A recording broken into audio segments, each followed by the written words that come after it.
Have you ever found yourself lying awake, staring at the ceiling, feeling the unmistakable weight of uncertainty pressing against your chest? Some nights seem designed to unravel the silent threads that hold your thoughts together, a subtle pull, as if the world expects answers you have never learned to give. For many people, the darkness is a canvas of the mind's ceaseless projections, fragments of hopes, restless fears, questions that have no easy answers. Yet, beneath that surface chatter, there's a longing for something deeper, a quiet force that promises not explanations, but shift, a new lens to which to view all these tumbling, persistent thoughts.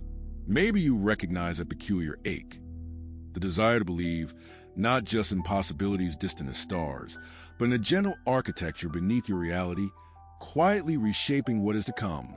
Tonight, as you settle in, a strange sensation lingers around the edges of your consciousness. You can almost feel it, an electric pause in the space between breaths, as if the world outside your window has grown very still, waiting for something just beyond the threshold of ordinary experience. The air, neither cold nor warm, thickens with possibility. Somewhere in the stillness, you sense the beginnings of a story unfolding, one that does not belong to the past or the present, but to a peculiar zone where intentions and chance intermingle. It's easy to wonder, in such moments, whether there might be more to fragile rituals of saying goodnight, more than the rote extinguishing of lights or the rearranging of pillows. What if the simple act of closing your eyes signaled the start of a journey, one not dictated by what you know, but by what you are willing to imagine? In the depths of night, when consciousness hovers between sleep and waking, there is a delicate threshold, one where decision and surrender meet. Most of us are familiar with the struggle to control outcomes, the careful assembly of plans, the urge to anticipate and defend against every possible disappointment. Rarely do we think of rest as a potent moment, a secret hinge on which destiny quietly swings. But what if, in the letting go, something else awakens? Not a guardian angel, as old stories might suggest, nor the cold machinery of fate, but nuanced force that listens both to your voice and your silence. A presence as real as the breath in your lungs, but quiet and understated, operating not in shouted commands but in gentle suggestions, shadows rearranging themselves invisibly, patiently. To say hope is important feels too simplistic, a thing that fits better in slogans than in lived experience. Yet longing persists, not for grand gestures, but for small, irrefutable confirmations that your inner world matters. Are you willing, even for a night, to loosen your grip and invite something unexpected to unfold? The restlessness you may carry is not a flaw, but a compass pointing toward a story rarely told by daylight. There's folklore in every family, legends that whisper of fortune's change not by force, but by a kind of invisible permission, a quiet pact made with the unseen hours between sunset and dawn. You may recall your own moments of wonder, the time something improbable glimmered at the edge of possibility, waiting for you to pause long enough to notice. Tonight, you are invited to listen differently, not to advice or lists or the usual encouragements, but to a story woven with the threads of curiosity, doubt, and a peculiar, magnetic pull of belief itself. As you ease into this narrative, you may find familiar sensations reworked in unfamiliar patterns. The tension in your shoulders unspooling, the rhythm of your thoughts slowing, a new kind of readiness settling over you. This is not just routine. It is an invitation to step quietly into another way of experiencing reality, one where your wishes and your worries are neither denied nor erased, but gently rearranged under the watch of something both mysterious and deeply personal. Through these moments together, you may come to suspect that not every transformation requires conscious work, that sometimes the most profound changes occur when you finally surrender the need for certainty. There's rest in this act, yes, but also a kind of creative reordering that works while you sleep, a process as old as dreaming itself, and yet as fresh as your next breath. What if the night holds more than relief from the day's burdens? What if it is a moment when meaning is rewritten and a silent force sets about quietly crafting the world you will meet when you wake? Tonight, you are not merely closing your eyes. You are opening a door. If you are ready, let's begin. A subtle tremor ran along the edge of Daniel's consciousness that night, a barely noticeable shiver, like the wind grazing tall grass outside his apartment window. He tucked himself beneath a faded quilt, unsure whether the vague unease came from the bills stacked on the table or the memory of a recent setback. As he drifted, standing at the silent border where thoughts dissolve, an unfamiliar glimmer appeared in the corner of his sight. A sphere of gentle light hovered, neither intrusive nor distant, quietly pulsing with warmth that seemed to reach past skin and bone. Daniel felt a strange, soundless invitation to let his worries unravel, if only for one unguarded moment. As this quiet orb lingered over him, something shifted in the fabric of his inner dialogue. No longer did fears parade with rigid certainty. Instead, they softened like ink thinning in water. Time rolled backward and sideways, and images flickered behind his eyelids. Memories once tinged with regret, now replayed with a newfound gentleness. The voice in his mind, so often critical and insistent, took on a curious hush. With each steady breath, it felt as if the room itself reshaped its boundaries. The radiators hummed morphed into a comforting lullaby, and the city's distant bustle faded into a tranquil backdrop. The sphere's glow did not promise immediate solutions. Rather, it absorbed his scattered questions, folding them into the space between heartbeat and dream. Meanwhile, in another part of the city, Lucia tossed and turned, wrestling with a sense of inertia that clung to her after a failed job interview. Unbeknownst to her, the same luminous sphere materialized, hovering just above the tangle of her restless hair. Lucia's sense of self, fractured by disappointment, started piecing itself together in the silent theater of sleep. Old voices, family expectations, peer comparisons began to recede like retreating tides. In the hush, the light touched her, reweaving her sense of worth with threads she'd forgotten existed. Trusting herself enough to release control, Lucia's breathing evened out, her dreams quietly shifting from frantic puzzles to landscapes of possibility. Now, picture how this gentle intervention takes place. It is not a power sailing in with fanfare, nor some invisible hand meticulously charting every event of your life. Instead, it is much closer to the silent work of roots beneath frozen soil, unseen but crucial. This sphere of faith does not erase your fears. It rearranges them, sets them on a distant shelf where perspective and compassion grow. Imagine walking through a dense forest where your fears, once tangled like underbrush, step aside, not vanquished but transformed into markers guiding your next footsteps. The sensation is not quite hope, not quite resignation, but a steadier knowing softly taking shape as you surrender to the darkness. While Daniel and Lucia rested, their sleeping minds turned over. The sphere recognized their hidden vows and quiet wishes, the ones never spoken aloud but fiercely protected. Without their conscious effort, it began laying foundations, lifting blocks of old beliefs, weathered and cracked, to make way for newer, sturdier structures. If you have ever awoken after a heavy night, feeling inexplicably lighter, consider how such a transition unfolds. Not by force, but by a patient intelligence working in your absence. There is great irony here. The very act of letting go, that fragile accord reached in the middle of night, becomes a birthplace of resilience. It is as if a secret gardener prunes your mental landscape, removing dead branches to invite new growth. At times, this process reveals itself in dreams. Lucia wandered through an unfamiliar city, buildings illuminated by soft lanterns, pathways opening where once there were dead ends. The psychic compasses of both Daniel and Lucia gently recalibrated, not with answers, but with a nuanced sense of direction, a tacit confirmation that what lies ahead is not a facsimile of the past. Do you recall your own moments of inexplicable certainty, the clarity that arrives without explanation? Perhaps those flashes are not random, but signals from a deeper, organizing principle. This intelligence, composed of faith and quiet purpose, moves on silent feet across the threshold of your sleep, sketching new routes for your waking life to follow. As dawn fell to shadows and light crept along Daniel's wall, the influence of the sphere receded, its work uncelebrated yet profound.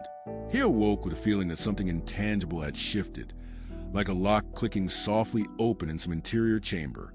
Meanwhile, Lucia blinked into her own morning, tracing the memory of last night's doubts, but discovering they now circled her with less gravity, like moths drawn harmlessly to her bedside lamp.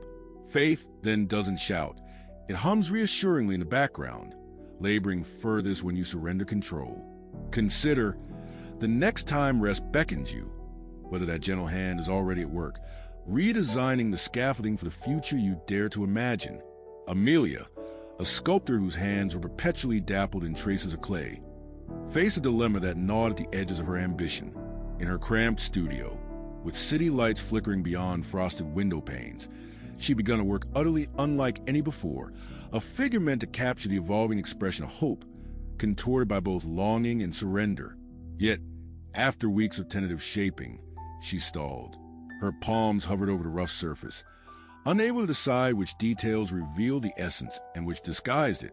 This liminality, poised somewhere between action and doubt, became a silent third presence in the room. In such moments, creativity can feel as rigid as stone, and yet the urge to move forward is irresistible. One evening, as she cleaned her brushes beneath a weary lamp, Amelia's phone lit up with a message from an old mentor, a line so simple it might have been ignored on any other night. Sometimes, the most faithful thing you can do is pause. Far from platitude, the word struck a chord that was both dissonant and deeply harmonious. She set her phone down, unsure whether to laugh or weep at the truth lurking there. Instead of forcing progress, she allowed herself to stare at the unfinished shape, almost as if waiting for it to breathe on its own. It was in this act of ceasing, of leaning away from desperate intent, that fresh insight crept quietly into her perception. The shapes before her seemed to reorganize not by analysis, but through a willingness to allow them to become whatever they demanded. Furthermore, Amelia's newfound approach altered how she engaged with the world beyond her studio. She found herself lingering at crosswalks, observing clusters of strangers, their small gestures, an umbrella lifted, a hand tucked into a child's coat, seeming to echo the patience and vulnerability she aimed to instill in her art.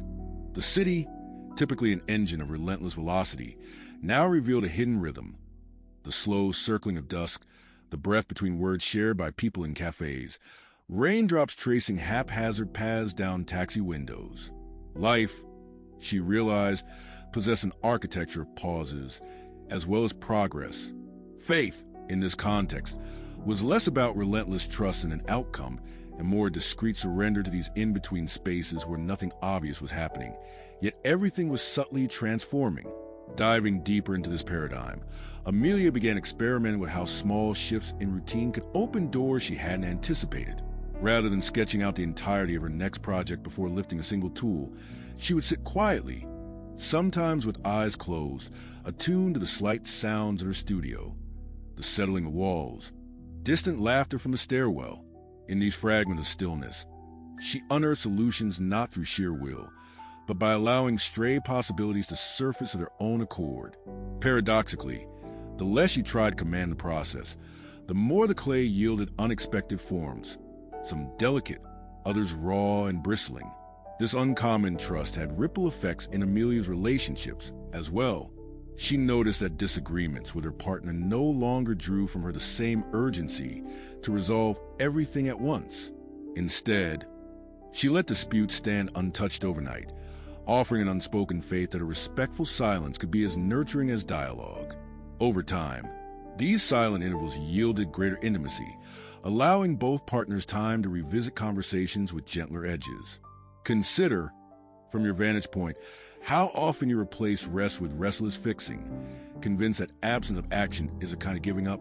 Could it be that the intervals, those quiet territories between choice and consequence, carry a discrete intelligence of their own? When you next encounter a moment that resists solution, might it serve you to let go, trusting that the unseen can quietly reorder even what seems most stubborn? The lesson Amelia lived is not merely about patience, but about the audacious act of faith in relinquishing command, believing that while your conscious mind ceases, another intelligence silently weaves a future for your return. Evelyn's nights often brimmed with unspoken complexity.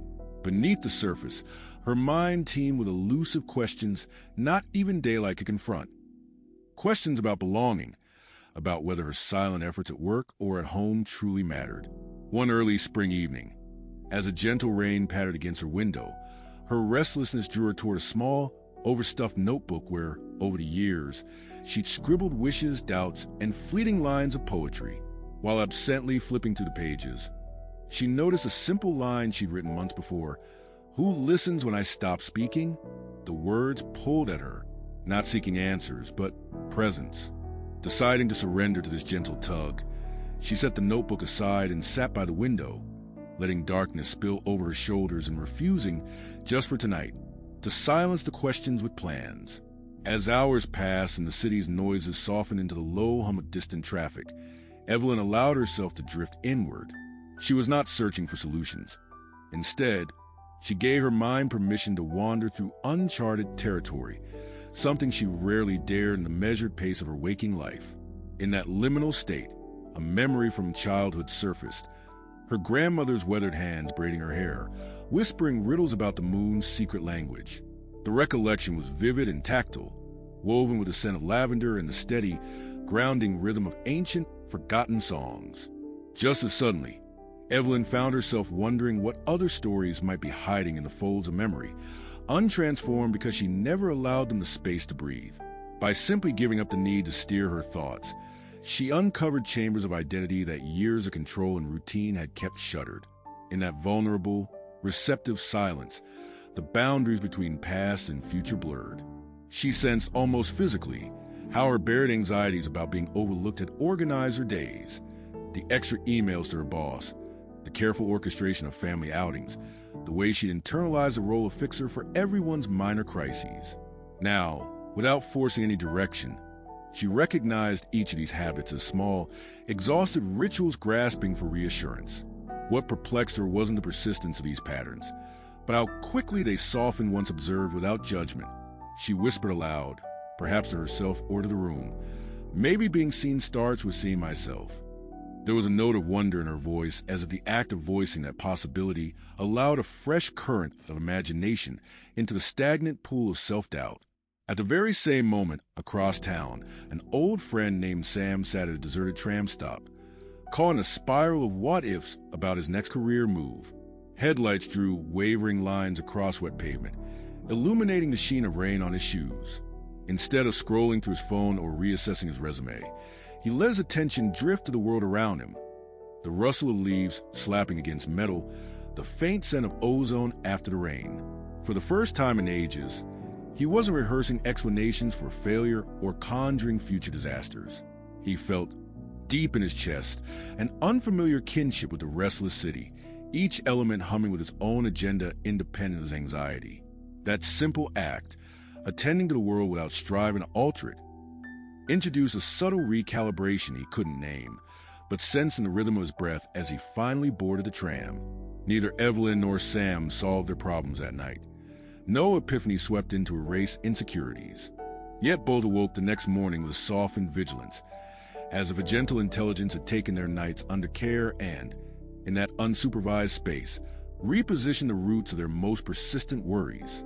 Now, consider how this applies when you wake after an unguarded night. Do you ever notice how the edges of old fears blur, how the urge to fix everything starts to feel less urgent? Could it be that the world quietly honors your willingness to rest your questions alongside your dreams? In the hush that follows such nights, there is energy and invitation, a sense that uncertainty itself is fertile ground, and that something attentive and wise operates best when you are brave enough to leave the answers undone. If this is echoed in your own experience, I invite you to share below. Have you ever noticed that gentle shift after a night of letting go, a moment when clarity or calm arrived not because you chased it, but because you gave it room to find you? Within the gentle folds of early morning mist, Helena made her way along the riverside path that curled behind her quiet neighborhood. The world here seemed removed from deadlines and expectations, a place shaped by smooth stones and a hush of water sliding past tangled reeds. She was not a stranger to solitude, but this particular dawn carried an unfamiliar sense of anticipation, as though something in the air was waiting for her to notice its arrival. Each footstep crunched with intention, her breath visible and rhythmic. She paused on a narrow footbridge, watching as a pair of swans glided beneath, their movements elegant and utterly unhurried. Unexpectedly, Helena's thoughts turned not to her own dilemmas, but to a friend's recent confession.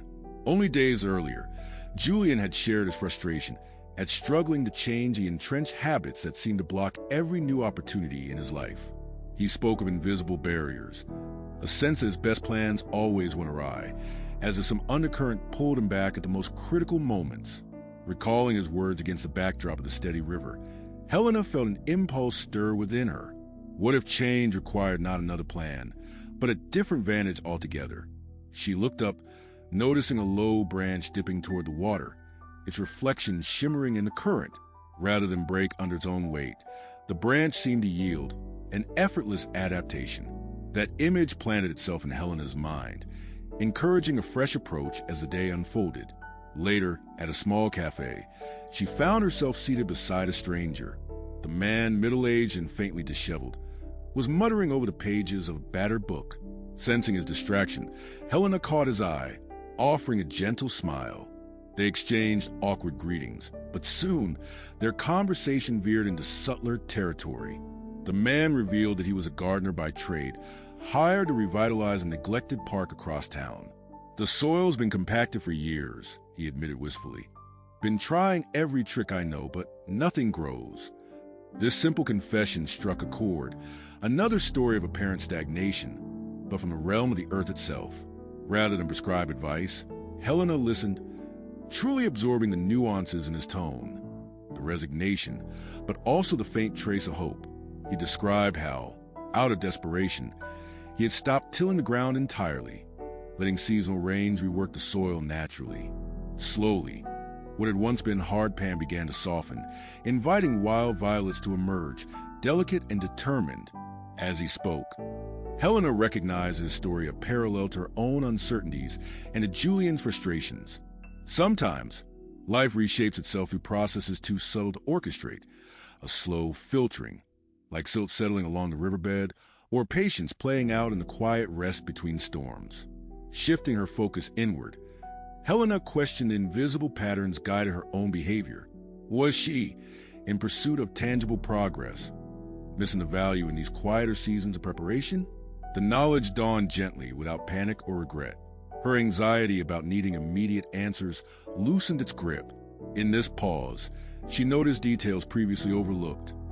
The scent of orange peel as a waiter cleared a cup nearby, the warmth of sunlight stretched across the worn tile floor, the resonance in the gardener's voice as he described nature's resilience. These fragments, trivial as they seemed, grounded her in the present and illuminated a path forward that asked more for patience than for force. Returning home that evening, Helena sat by her window and allowed the echoes of the day to settle.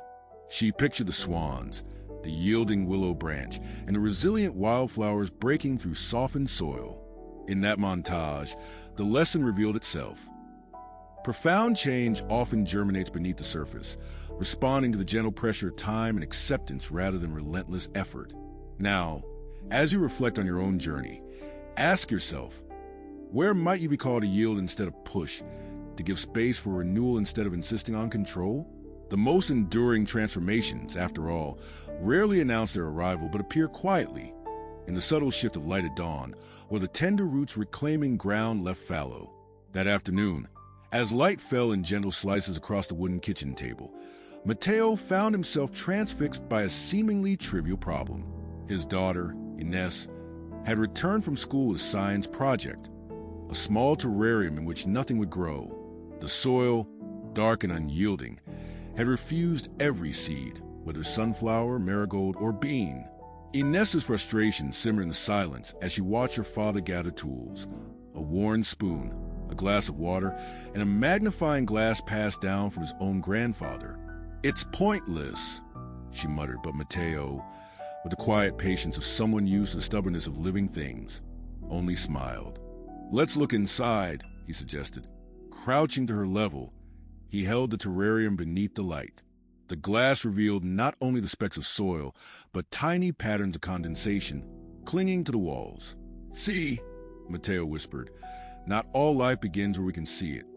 Ines, curious despite herself, pressed closer. He encouraged her to pluck a small sample and examine it beneath the lens.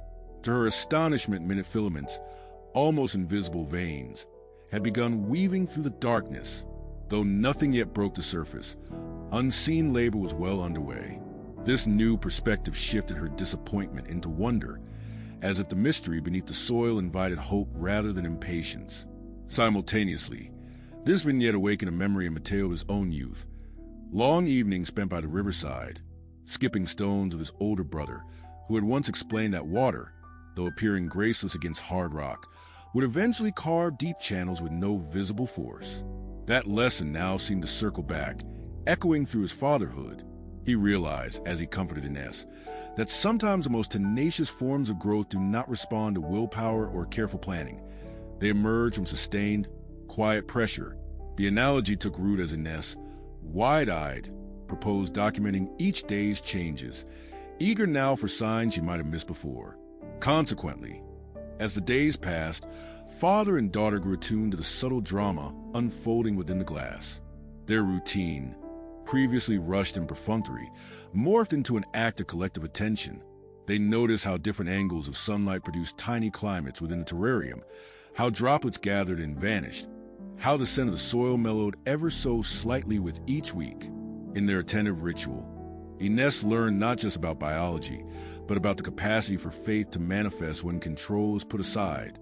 Mateo, too, discovered a renewed sense of purpose, a connection to the quiet transformations he had nearly forgotten in the scramble of adult busyness.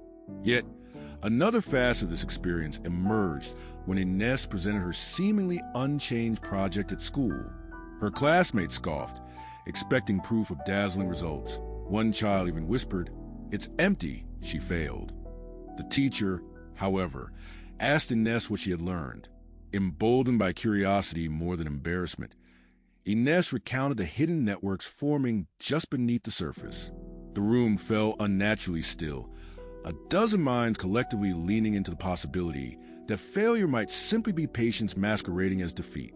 Here, the narrative veered away from external validation and anchored itself firmly in process. The sheer act of observation became its own reward, unrelated to whether shoots pierce the earth by semester's end. Now, consider how, in your own pursuit of outcomes, be it a personal ambition or a relationship in flux, you might shift from fixation on visible triumph toward embracing the unseen stages of progress. What possibilities might unfold if, instead of declaring defeat at the sight of bare earth, you sought evidence of quiet preparation beneath?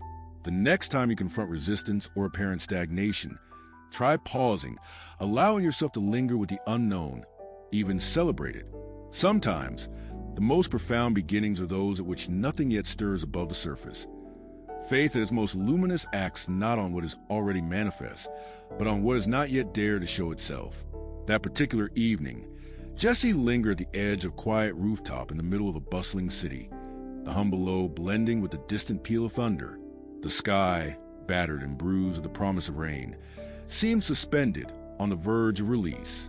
Jessie wasn't prone to ritual, but on nights when everything she collected, hopes, frustrations, all the countless lists, felt too heavy to carry, something compelled her upward.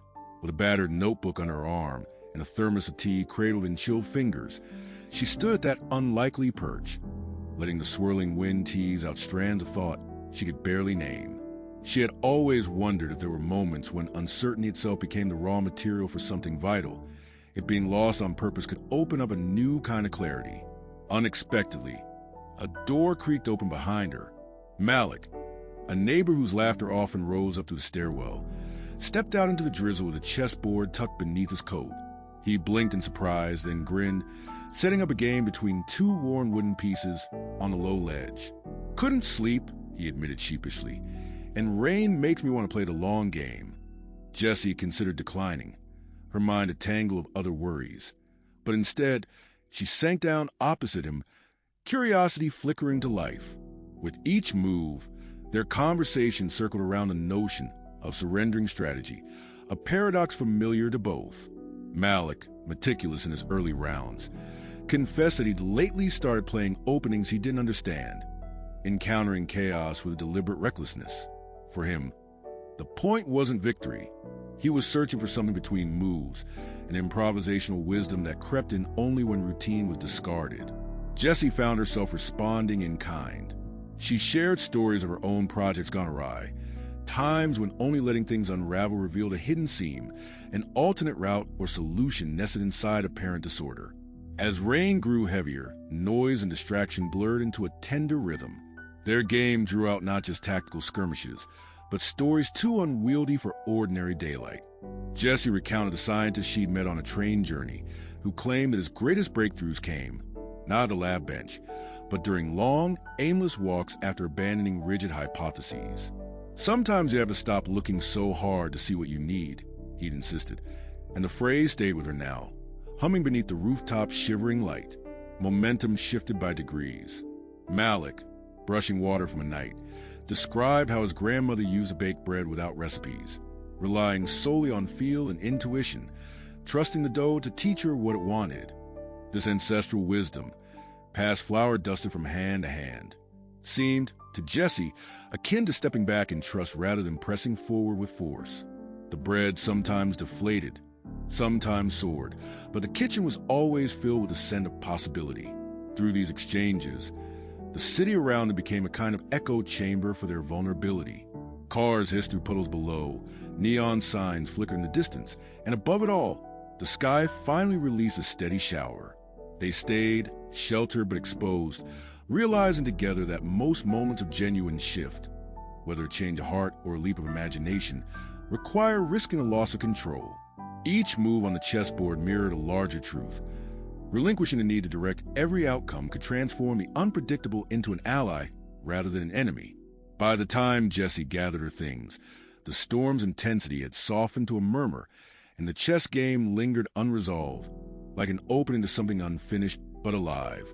As she descended the stairwell, she realized her dilemmas hadn't disappeared, but somehow the pressure to solve them had ebbed. The city's pulse, chaotic, indifferent, and beautiful, seemed less a backdrop to her anxieties and more an invitation to participate in uncertainty with courage instead of fear. Now, as you reflect on moments when control has slipped from your grasp, consider the unexpected partnerships or discoveries that have followed, opportunities that may have waited for you in the very places where you let go. Sometimes, the best moves are made in darkness, by the light of shared risk and patient tension. The air inside the antique shop felt thick with untold stories, each object humming gently in the musty half-light as customers shuffled past. It was here that Marta, a restorer with a discerning eye and a penchant for the unusual, stumbled upon a small brass box nestled between withered maps and a jar of faded marbles. The intricately etched surface, although dulled by years of neglect, drew her closer, not for its value, but for the resonance it seemed to emit barely beyond the threshold of hearing. She hesitated, fingertips hovering before she ultimately decided, almost on instinct, to make the relic hers. Once home, Marta set the box upon her cluttered work table, its presence unwavering despite the chaos of brushes, solvents, and scattered sketches. Over the next few days, she observed how her routine gradually shifted. Whenever the box was near, her mind strayed into reveries she couldn't summon on demand, spontaneous flashes of inspiration, peculiar connections leaping between ideas that previously had no apparent relation. One evening, as she polished the fragile engravings, a fragment of melody surfaced, one her grandmother used to hum as dusk fell in their remote village. The tune spiraled in her thoughts, coiling itself around faded, long-forgotten childhood ambitions of traveling wide landscapes and collecting the world's secrets for herself. In the days that followed, Marta found herself seeing shapes and patterns everywhere, flights of birds charting invisible diagrams across the sky, cracks in the sidewalk mimicking ancient constellations, threads of conversation between passing strangers that, once overheard, mapped out the restless longing of the crowd. She began sketching compulsively, every page filled with scenes conjured by the subtle presence of the brass box. Yet, as each drawing tumbled from pencil to paper, a peculiar reversal occurred. Instead of exhausting her, the ceaseless creation seemed to replenish her, as if an internal river had been redirected to nourish long parched banks. Moreover, what emerged was a subtle recalibration of her attitude toward uncertainty itself. No longer did she approach new projects with rigid expectations or the fraught need for immediate outcome. The box, mysterious in its muteness, seemed to model a silent patience, as though it carried the collective faith of all its previous owners. Marta started to treat the unknown less as an adversary and more as a silent collaborator, an active ingredient in any work that asked for a full presence. She even found herself guiding younger artists through similar transitions, urging them to welcome the seed of not knowing as a part of their creative process. Yet, What truly set this season apart was a transformation in her relationships. In the quiet evenings, Marta would find herself drawn to her neighbor's balcony, where a widower named Tomas often cared for a vining clematis threatening to overtake the railing. Tomas, a former watchmaker with hands still steady but heart somewhat ragged, would recount tales of resilience, mechanisms that kept ancient clocks ticking even after entire generations had passed through their chimes. Over shared cups of bitter coffee, they spoke not only of time's passage, but of the faith required to wind a mechanism without guarantee it would keep running. Their conversations formed an invisible scaffolding supporting Marta through periods of drought, both creative and personal. Now, think about those objects in your own life, perhaps a chipped mug, a postcard, a stone from a distant shore, that seem to absorb your longing and quietly transmit assurance when logic fails. Could it be that, beyond sentimental value, certain artifacts hold a resonance born of accumulated belief, acting as touchstones in moments of aimlessness? The brass box never revealed its maker or original purpose, yet its enigmatic presence haunted Marta into new realms of acceptance. Rather than shielding herself from ambiguity, she leaned toward it, learning that faith was not an assertion but an orientation, a willingness to stand in a half-lit room, listening for the almost silent story each object yearned to tell. Reflecting on this journey so far, you may sense a slow gathering, like the hush at the threshold of sunrise, when familiar shapes lose their edges and everything for a breath feels ripe with possibility. The stories and moments that have unfolded, each seemingly distinct, drift closer together in the dim landscape of your mind, their roots quietly entwining beneath the surface. There is something uncanny in how separate lives, fears, curiosities, and longings find themselves brushed by the same invisible wind, a current that sways one path into another. As you listen, it becomes less about tracing any single thread and more about noticing how the atmosphere itself has subtly thickened, a tapestry woven from the texture of countless nights. On this threshold between wakefulness and sleep, reality itself adopts a softened accent. Patterns that once appeared fragmented or jagged begin to rearrange, not by force or conscious design, but by virtue of being witnessed, honor without resistance. It's as if you stand before a mosaic, every posture and pause, every yielding and release, contributing a piece of color to the whole, shards that might have been overlooked, now catching the faintest light and deepening the story without a word. There, between the mosaic's glimmering pieces, silence expands.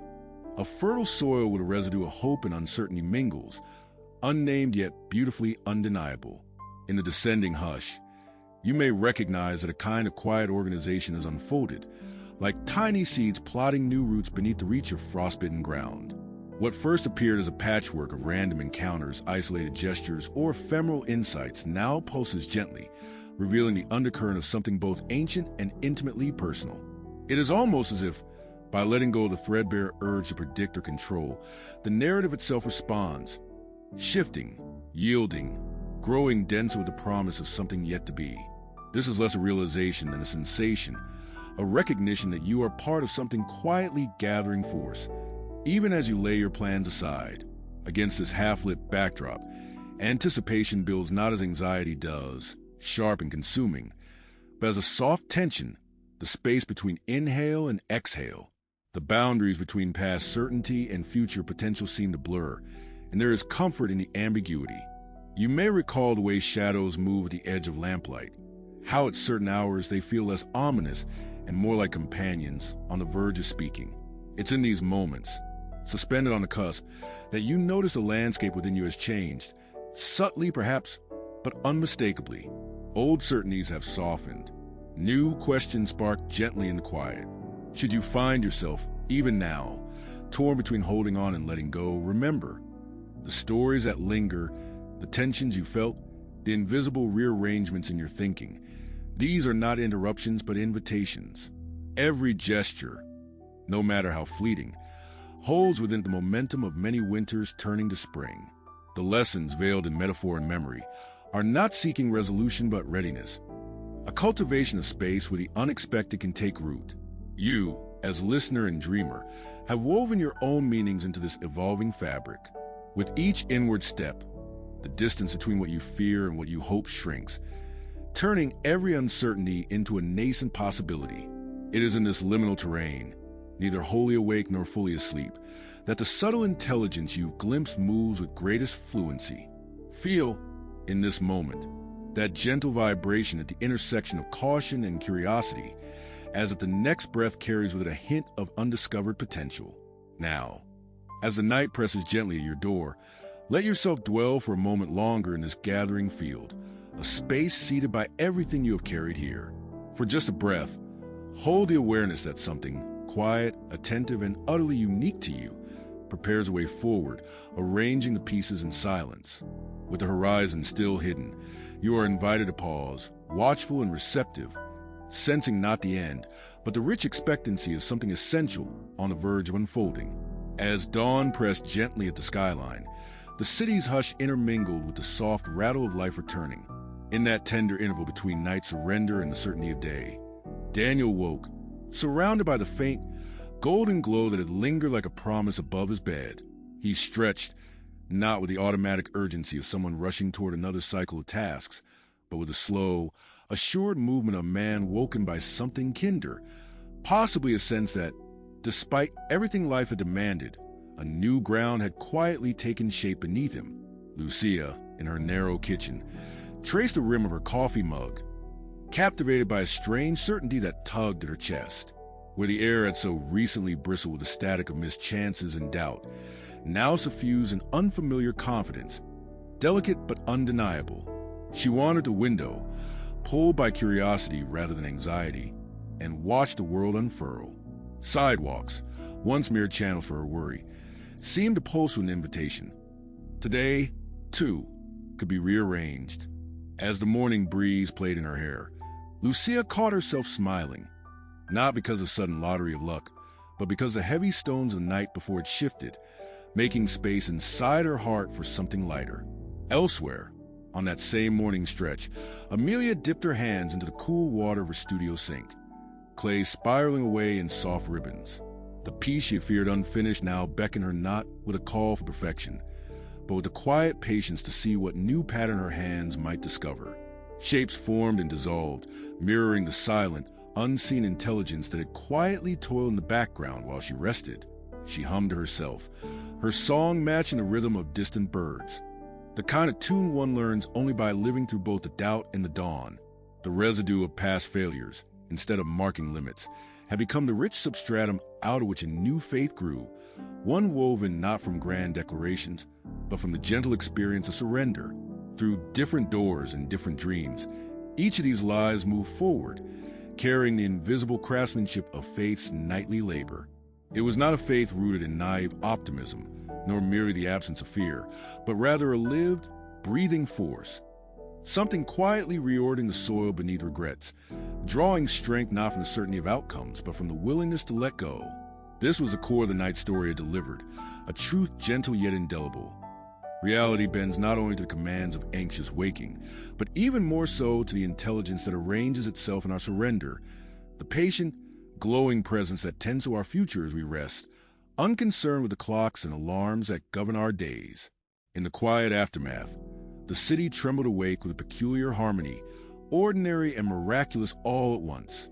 Through parted curtains and bustling avenues, a unison of experiences ripened, unspoken but real, a chorus born not only from effort but from yielding at the threshold of darkness. The luminous sphere, that silent architect, receded softly from the margins of sleep, leaving behind the scent of rain on new earth and a world reorganized beneath closed eyes. So as you greet your own morning, consider what gentle powers might be at work just beyond the reach of your understanding. Notice those subtle shifts, the reassurance that was not negotiated or planned but arrived as a gift. Trust, if only for today, that something wise and watchful is at hand, quietly guiding the foundation of the life you are building, day after ordinary day. Pause and breathe into the space left open by last night's letting go. That is where your future is taking root, between the hours surrendered to darkness and the glorious, understated promise of light rising to meet you.